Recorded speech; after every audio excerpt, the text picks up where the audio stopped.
Problem అంటే ఎక్కడైనా పూర్తిగా ప్రాబ్లం అలాంటివి లేదు సార్.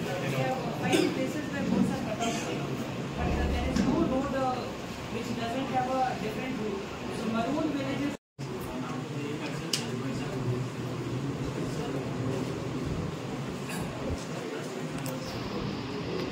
మ్యాక్సిమం అన్ని లోడ్ కాదు వేస్తే ఒక 2 బ్రిడ్జెస్ అయినాయి. 2 బ్రిడ్జెస్ కూడా గానా పూర్తి చేసుకోవడంలో 2 బ్రిడ్జ్లు కడుతున్నాం. బట్ డైవర్షన్ రోడ్స్ రీచ్ అయినాయి సార్. దానికి బ్యారికేడింగ్ చేసాము. అక్కడ ట్రాఫిక్ కూడా డైవర్ట్ చేసిన ఆల్టర్నేట్ రూట్ ఉంది. ట్రాఫిక్ చేసి కాగానే నర్సరీ కాంట్రాక్టర్ తోటి మళ్ళీ డైవర్షన్ రూట్ రీలైన్ చేస్తాం సార్. ఒక దగ్గర ఇంకొక బ్రిడ్జ్ కూడా ఉంది సార్. నర్సాపూర్ డిస్ట్రిక్ట్లో అది టీచర్ ఉంటే ఆల్టర్నేటివ్ 8 కిలోమీటర్ల దూరమైన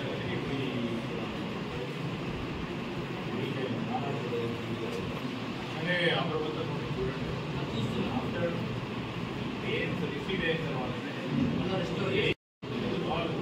టెంపరీ మనం ఈ 2-3 రోజులు ఏం చేసినా ఇమ్మీడియట్గా ప్రజలకు ఇమ్మీడియట్గా ఇబ్బంది లేకుండా చూసే కార్యక్రమం ఏం చేసినా ప్రస్తుతం టెంపరీ రిలీఫ్.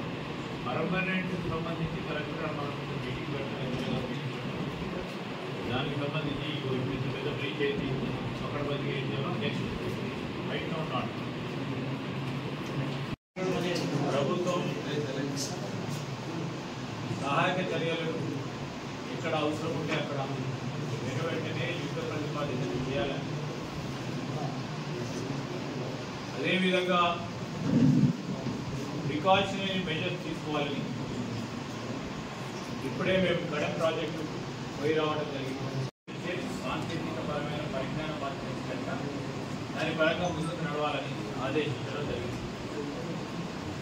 ఖానాపూర్ నియోజకవర్గానికి సంబంధించి ఈరోజు రోడ్లు అదేవిధంగా ఎలక్ట్రిసిటీకి సంబంధించిన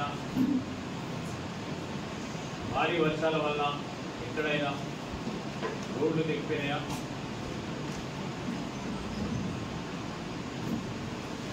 అదేవిధంగా కరెంటుకు సంబంధించి